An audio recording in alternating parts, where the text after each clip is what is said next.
السلام علیکم ورحمۃ اللہ وبرکاتہ۔ نحمده ونصلی علی رسوله الکریم، اما بعد فاعوذ باللہ من الشیطان الرجیم، بسم اللہ الرحمن الرحیم۔ ملعونین اینما ثقفوا اخذوا وقتلوا تقتیلا، صدق اللہ مولانا العظیم۔ بزرگان محترم، قرآن مجید کی وہ آیات جن آیات کو لے کر کچھ فرقہ پرست لوگ یہ غلط تصور دیتے ہیں اور غیر مسلموں اور مسلموں کے درمیان میں نفرت کی دیوار لگانا چاہتے ہیں،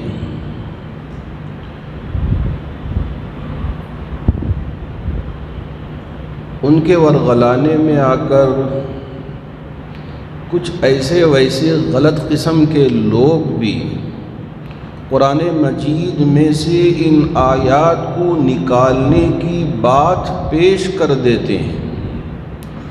ان آیات کا تذکرہ 3 جمعہ سے مسلسل کرتا آ رہا ہوں۔ آج اس کی 7ویں آیت ہے جسے میں نے آپ کے سامنے اس وقت تلاوت کیا۔ ملعونین اینما ثقفوا اخذوا وقتلوا تقتیلا۔ اس آیت کے بارے میں یہ بھرم پھیلاتے ہیں اور یہ جھوٹی خبر پھیلانے کی کوشش کرتے ہیں کہ دیکھو قرآن نے یہ کہا ہے ملعونین، اللہ کی ان پر لعنت ہو، لعنت بھیج رہے ہیں۔ اینما ثقفوا اخذوا وقتلوا تقتیلا، جہاں کہیں بھی ملے ان کو پکڑو اور ان کو قتل کر دو۔ وقتلوا تقتیلا، قتل کر دو۔ میں آپ کو اللہ کے گھر میں بیٹھ کر پورے یقین کے ساتھ قسم کھا کے یہ بات کہنا چاہوں گا کہ میرے رب کی اس کتاب میں جسے ہم اور آپ کلام اللہ کہتے ہیں ذرہ برابر بھی شک و شبہ نہیں ہے، یہ غیر فطرت نہیں ہے، یہ انسان پر ظلم ڈھانے والی کتاب نہیں ہے۔ اگر یہ فرقہ پرستی کا عینک ڈال کر اسے دیکھنا چاہیں تو ان کو سمجھ میں نہیں آئیں گی قرآن کی یہ آیتیں۔ اگر یہ صحیح طریقے سے قرآن کو سمجھیں گے تو جب جا کر سمجھ میں آئے گا کہ اسی میں انسانیت کی بقا ہے۔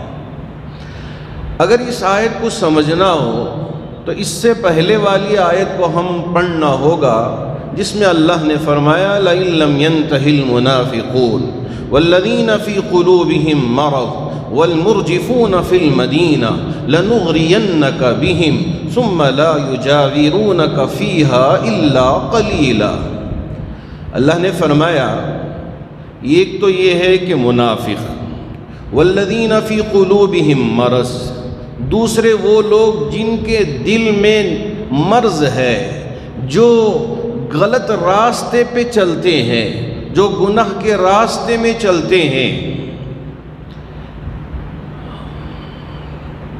والمرجفون فی المدینہ، اور مدینے جیسے مبارک شہر میں غلط افواہوں کا بازار گرم کر دیتے ہیں، غلط افواہیں پھیلاتی ہیں۔ لنغرینک بہم، ہم آپ کو ان پر مسلط کر دیں گے، یعنی مومنوں کو ایسے لوگوں پر اللہ مسلط کر دیں گے۔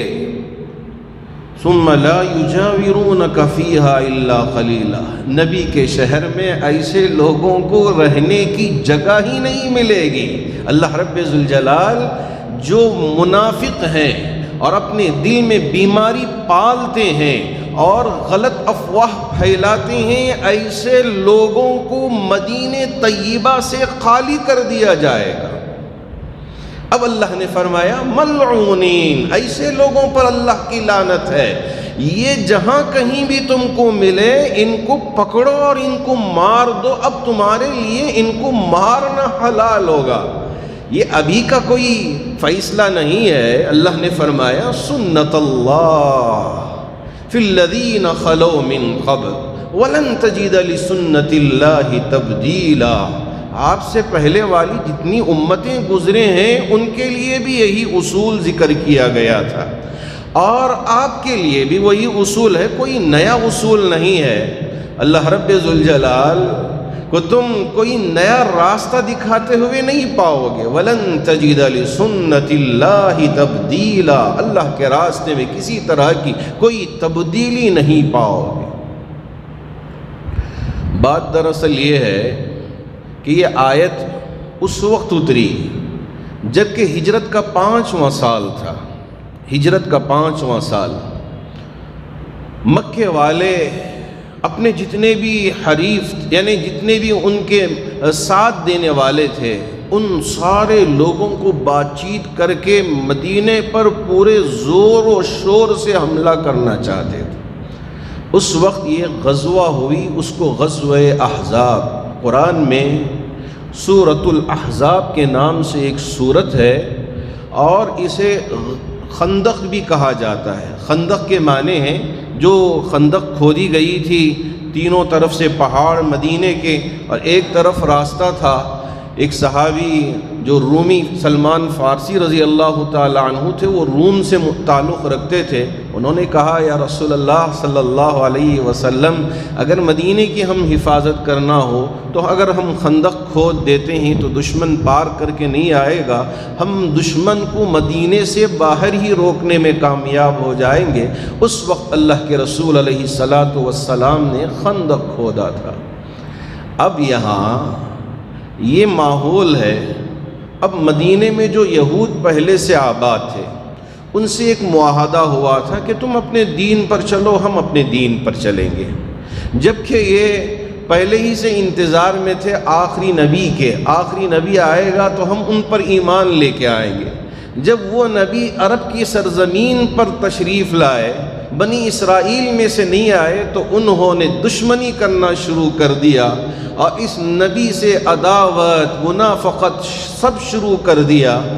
اب جب مدینے میں اللہ کے رسول علیہ الصلاۃ والسلام تشریف لائے تو ان کے اور یہودیوں کے درمیان میں ایک معاہدہ ہوا کہ دیکھو، اگر تم ہمارے ساتھ دشمن ہم پر کوئی حملہ کر دے تو مقابلہ کرنا چاہتے ہو تو مقابلہ کرو، اگر مقابلہ نہیں کرنا چاہتے تو خاموش بیٹھ جاؤ، کم از کم تم دشمنوں کا ساتھ نہ دینا۔ اللہ کے رسول علیہ الصلاۃ والسلام نے ان سے معاہدہ فرمایا۔ جب یہ مکے سے پورے مدینے والوں کو ختم کرنے کے ارادے سے آئے تو انہوں نے کیا کیا؟ دو طرح کے لوگ تھے، ایک وہ یہودی جو نام کو مسلمان، اندر سے پورا منافقت، نام مسلمانوں کا کہے کہ ہم نے کلمہ پڑھ لیا لیکن اندر سے کوئی تبدیلی نہیں، ایک یہ کہ پکے یہودی۔ اب یہ دو طرح کے لوگ مسلمانوں کے درمیان میں جھوٹی خبریں پھیلانا شروع کر دیا۔ ارے پورے مکے والے مل کے پوری طاقت کے ساتھ، قوت کے ساتھ مدینے کا صفایا کرنے کے لیے آ رہے ہیں، تم کیا کر سکو گے، تمہارے پاس تو کچھ نہیں ہے۔ اگر دشمن کی اتنی تعریف کریں اور مسلمانوں کو کمزور کریں اور یہ غلط خبریں پھیلانا شروع کر دیں اور ایمان والوں کی قوت کو پہلے ہی سے نیست و نابود کرنے کے ارادے سے اس طرح کی خبریں پھیلانا شروع کر دیں، کب جا کر اللہ رب ذوالجلال اسے برداشت کریں گے؟ نبی کے سلسلے میں، اپنے نبی کی حفاظت کے لیے اللہ رب ذوالجلال نے فرمایا کہ یہ منافق لَإِن لَّمْ يَنْتَهِ الْمُنَافِقُونَ، اگر اللہ چاہتے تو حکم دیتے کہ فوراً ان کا سر قلم کر دیا جائے، اور اگر یہ حکم بھی دیتے تو کوئی غیر انصافی بات نہ ہوتی۔ اللہ رب ذوالجلال نے ان لوگوں کے سلسلے میں فرمایا کہ ملعونین، اللہ کی ان پر لعنت برسے گی۔ اینما ثقفوا اخذوا، جہاں کہیں بھی یہ منافق، یہ دل کے مریض اور یہ جھوٹی افواہیں پھیلانے والے تم کو مل جائیں تو اب تمہارے لیے حلال ہوگا اور تمہارے لیے اجازت ہوگی، اب تم ان سے قتال کر سکتے ہو، مار سکتے ہو۔ اللہ نے اب جا کے اجازت دی ہے۔ اب یہ جھوٹی خبریں پھیلا کر مسلمانوں اور غیر مسلموں کے درمیان میں اس آیت کو فقط پیش کر کے دیکھو جہاں کہیں بھی ہندو مل جائے، نعوذ باللہ، کہاں جا کر اسلام یہ تعلیمات دیتا ہے؟ جبکہ میرے آقا صلی اللہ علیہ وسلم نے ایسے ہندو بھائی جو مسلمانوں سے دوستانہ تعلق رکھتے ہیں اور دوستی کا ہاتھ بڑھاتے ہیں تو ان سے آگے بڑھ کر دوستی کا حق ادا کرنے کا حکم دیا ہے۔ اگر کوئی غیر مسلم ہندو بھائی کسی مسلمان کے ساتھ پارٹنرشپ میں تجارت کرنا چاہتا ہے، اسلام نے اس بات کی بھی اجازت دی کہ اگر تم اس کے ساتھ تجارت میں پارٹنرشپ کرنا چاہتے ہو تو کر سکتے ہو، تمہارے لیے کوئی ممانعت نہیں ہے۔ اگر وہ محبت سے رہتا ہے، دوستانہ تعلق رکھتا ہے اور تمہارے پڑوس میں آ کے رہنا چاہتا ہے تو تم اسے محبت سے لا کے اپنے پڑوس میں رکھو۔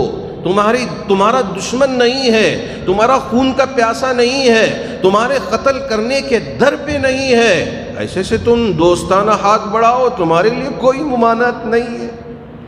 لیکن یہاں یہ خبر پھیلانا کہ دیکھو قرآن کیا کہہ رہا ہے، ملعونین اینما ثقفوا اخذوا وقتلوا تقتیلا، اس لیے قرآن کی اس آیت کو قرآن سے نکال دینا چاہیے۔ سمجھ میں نہیں آیا تو پوچھ لیتے علماء سے، لیکن غلط بات پھیلا کے غیر مسلموں اور مسلموں کے درمیان، ہندو اور مسلم یہ اس کے درمیان میں نفرت کی دیوار بونا اور نفرت کی آگ لگانا، یہ کہاں کی انسانیت ہے؟ یہ انسانیت نہیں ہے، یہ منافقت ہے۔ ایسے لوگوں کے بارے میں ہی قرآن نے کہا ہے ملعونین اینما ثقفوا اخذوا وقتلوا تقتیلا۔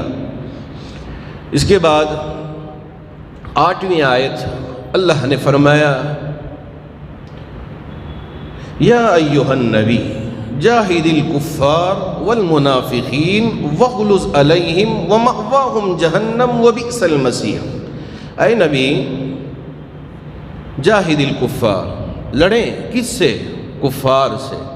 لڑیں کس سے؟ منافقوں سے۔ مأواہم جہنم، ان کا ٹھکانہ جہنم ہوگا اور یہ بہت برا ٹھکانہ ہوگا۔ اب اس آیت کو بھی رکھ کر یہی غلط تصور دیتے ہیں کہ دیکھو کفار سے لڑنے کی بات کہی جا رہی ہے۔ ارے کیسے سمجھائیں کہ یہ عام کفار نہیں، اگر وہ کفار وہ لوگ جو تمہارے ساتھ لڑنے کے لیے آتے ہیں، اب تم ہاتھوں میں بنگڑیاں پہن کر نہ بیٹھ جانا۔ اگر وہ تمہیں قتل کرنے کے لیے آتے ہیں تو تمہاری گردن آگے نہ کر دینا، اگر وہ تمہیں مارنے کے لیے آتے ہیں تو تمہارا گال آگے نہ کر دینا۔ اے نبی، اگر وہ لوگ تمہیں مارنے کے لیے آتے ہیں تو تمہارا بھی حق ہے کہ جاہد الکفار والمنافقین، ایسے منافقوں سے تم لڑو، ایسے کفار سے تم لڑو۔ مأواہم جہنم، ان کا ٹھکانہ جہنم ہے۔ اللہ رب ذوالجلال نے یہ ساری باتیں صاف طور سے وضاحت کے ساتھ بیان فرمائی ہیں، تو اس لیے ان آیات کو ہمیں سمجھنے کی ضرورت ہے۔ اللہ کرے کہ یہ قرآن جو انسانیت کی بقا کے لیے اور انسانیت کی حفاظت کے لیے اللہ رب ذوالجلال نے عطا کیا ہے، اسے صحیح طریقے سے سمجھنے اور دوسروں کو سمجھانے کی ہمیں بھی توفیق عطا فرمائے اور ان کو بھی قرآن صحیح سمجھنے کی توفیق اللہ عطا فرما دے۔